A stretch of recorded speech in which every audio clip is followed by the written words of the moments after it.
Hey guys, this is Omer from MMOs.com with a quick first impression gameplay video for Path of Exile.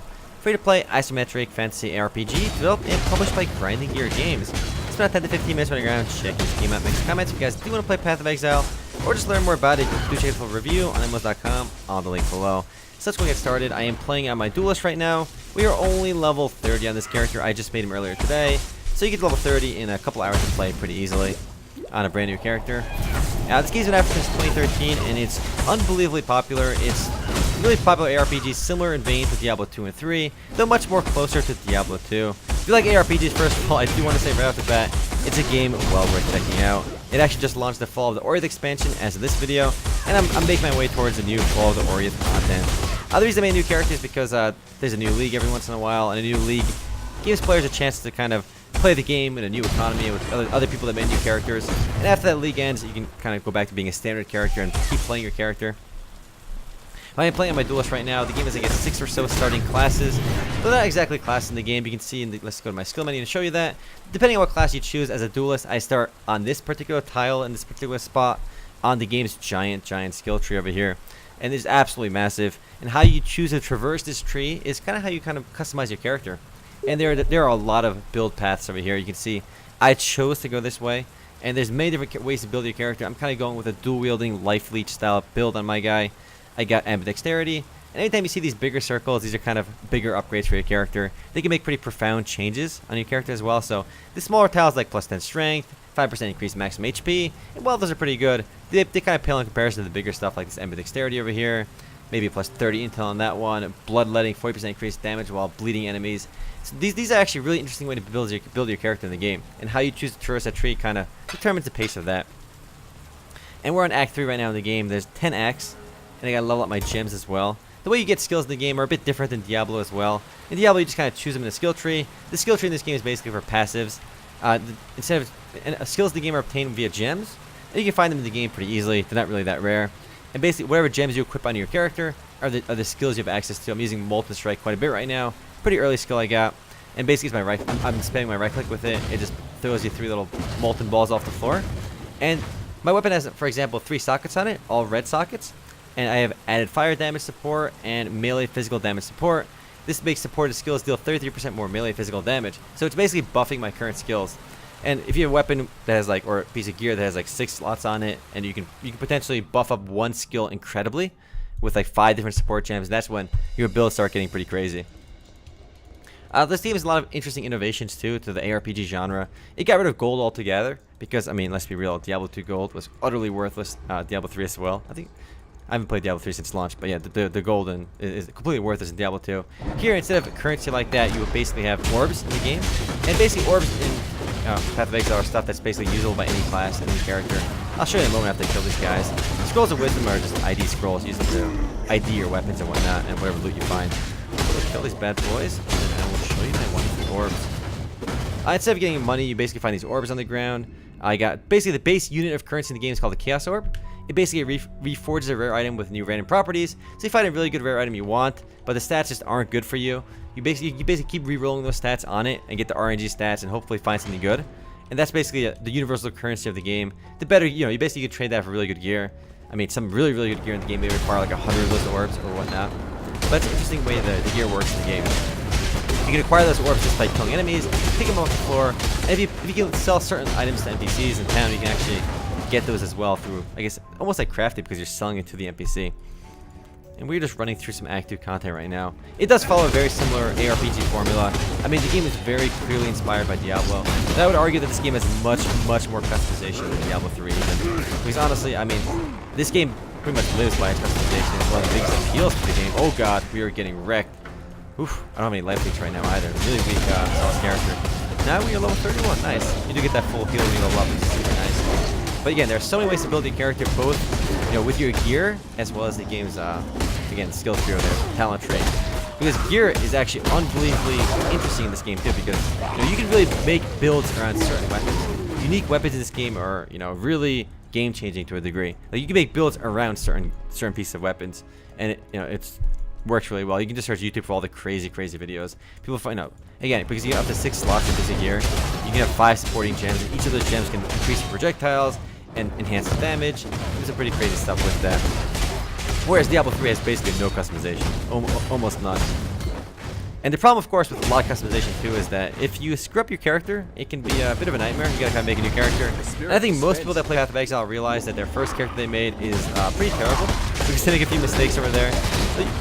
You can actually reset some of your skills, but it's very difficult to do so. You have to get a certain orb in the game. I think it's Orb of Regret. It lets you reset one of your abilities. I'm sure I have a couple of them over here, but I gotta kill these guys on first. But ultimately, if you're not too worried about maxing, you can have a lot of fun even on your first character, and then you can make a more serious character later on. But regardless, I think the game is really fun. It's anyone that likes ARPGs, I think Path of Exile is worth checking out.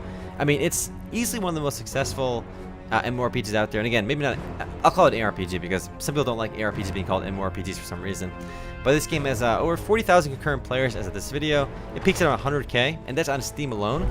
Plenty of hardcore people are playing off of Steam. I'm playing on Steam on this account. My first account was off Steam as well. I'm playing on Steam right now. We're going to kill Cole over here. And these maps are randomly generated as well, similar to Diablo 2 and 3. Nice hookshot, bruh, but you missed. So you can see the loot they drop again. If you play Diablo 2 or 3, there are just tons of trash loot in this game. These are all pretty useless for me. If I see something with 3 colors on it, if you find loot with 3 different colors, there's 2 over here connected. This is 3 as well, but only 2 are connected. If all 3 are connected, you can actually sell it to an NPC for a Chromatic Orb, which is another form of currency in the game. Basically, I have 12 of these right now. We forge the color of sockets on an item. So if I don't like the colors on this item, and again, there are red gems, blue gems, green gems, and they're just you can't put a green one in the red slot. And if you don't like the slots in your gear, you can use your Chromatic Orbs to basically re-roll those, and it's just really, really useful to have. And those again act as a form of currency in the game. Combat animations are really smooth. There's really a lot to like in Path of Exile. Really, the only downside is a bit of a learning curve. Only because the game really starts getting fun and interesting after you learn about the crazy builds and you work towards getting the crazy builds. At the beginning, it's definitely a bit slow, but if you can kind of muster your way through the first like 3 or 4 hours, I think you'll be pretty hooked. Again, the game's got over 40,000 players on Steam for a reason. It's actually my favorite ARPG. I mean, there aren't too many action ARPGs out there anyway, but this is easily one of the most popular. And the game's followed the Ori's expansion, which launched in August of 2017, really boosted the game's player base and really streamlined the experience quite a bit. Previously, like Diablo, it had a difficulty system after you complete the 4 or 5 acts of the game. Now, instead of that, they basically just have 10 acts without different scaling difficulties. Just one playthrough of the game, and then once you complete all the story stuff, there's a ton of other grind you can do. I mean, most people play these ARPGs for the really interesting RNG gear. Trying to find that perfect piece of gear, and it's always a lot of fun because a single piece of gear, even if it's the same unique, for example, can have varying different stats on it. So it's always a fun grind to find the perfect piece of gear, and there's always something better out there for you as well. It's impossible to basically get best in slot everything. It's possible, but it's very difficult. And as I use my skills, for example, again, these are deep. I can equip skills into my weapons. I'm sure there's a moment too. Again, skills are obtained through gems, and they actually level up as well. The more you use them, and the more you kill enemies, they actually level up too. I have a lot of skills. I'm only using my one ability right now, really. Because most of my other abilities are kind of Duke right now. I can drop this totem over there as well. It shoots little fireballs. Looks kind of cool. You can make builds around these totems as well. Like this totem is just shooting right now. If I add additional support skills to my totem could be doing like multiple different attacks. Be shooting like 3 or 4 of those lasers at once. So there's a lot. Again, those support gems are very interesting. It really gives you a lot of ways to customize your build. And as you use these weapons, as you use the skills, they level up. And if you want, you can take these out whenever you want. I have Iron Will support over there. Let's say I want to put on lesser. I don't want to use that. Let's see what we got. We can put on Lacerate. It's a melee AoE attack. So let's go put this into this green slot, and then we can pull it out over here. And let's go find. We have Spectral Throw as well. We can just throw our little. What is it? Middle click? Not middle click. What is this spot over there? We can put this on our. Put something on our E as well. We can do. Where's my Lacerate? I just got Lacerate. There we go. There you go. We can do this. Boosh. To the Lunaris Temple, level 2. Let's keep going down.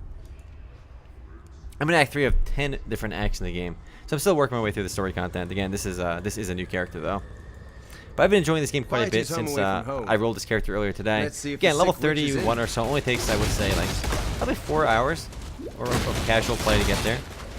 So it does move pretty quickly.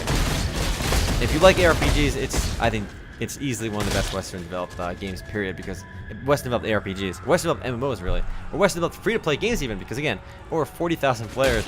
And what I like a lot about Path of Exile, what I think a lot of people like about Path of Exile, is that the cash shop feels really fair. They only really sell cosmetics in the game. I'll show you right now. Look at the most popular stuff, for example.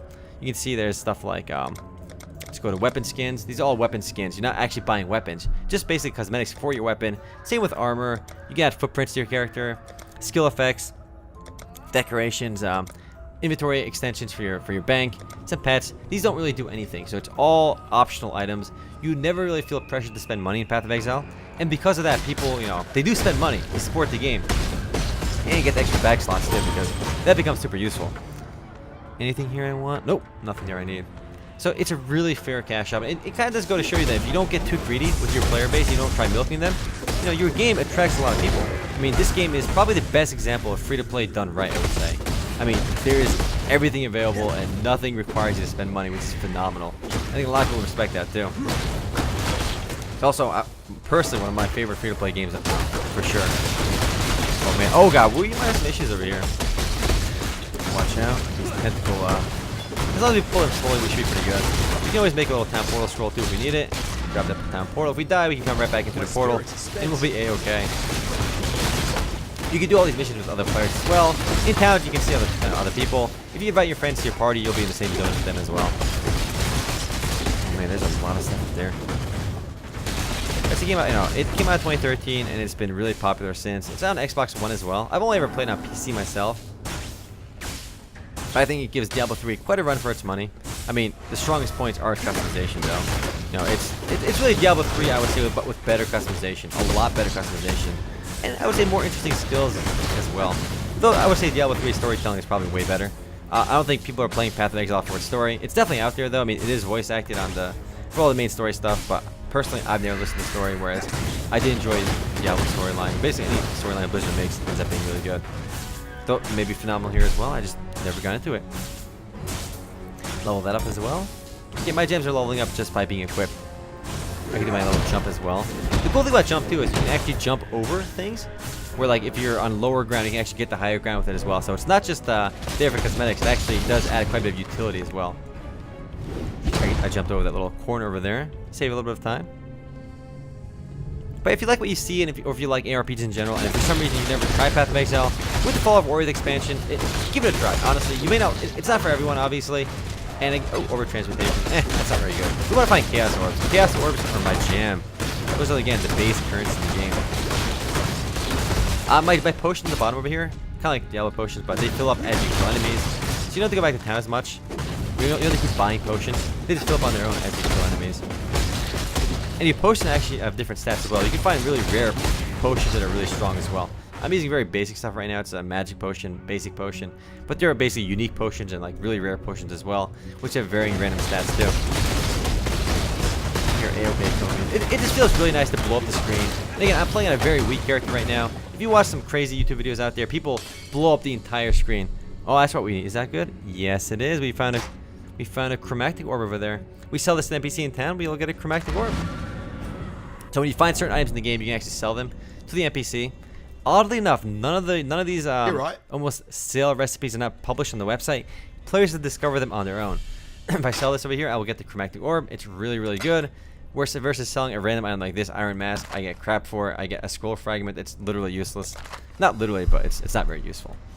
But yeah, that's Path of Exile. I think it's a phenomenal game. If you never played it, it's well worth checking out. Amazing customization, smooth gameplay. I mean, the only real downside for me is if you scrub your character, you gotta make a new one. Or if you scrub it's a bit of a learning curve as well. And it takes a little while to get attached to it.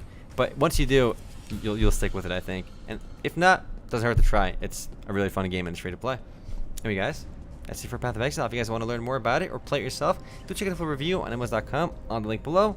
Or simply watch our Grindfest Friday video, which should be going into the Fall of the Orioth a bit more in depth on this Friday. Anyway, guys, later.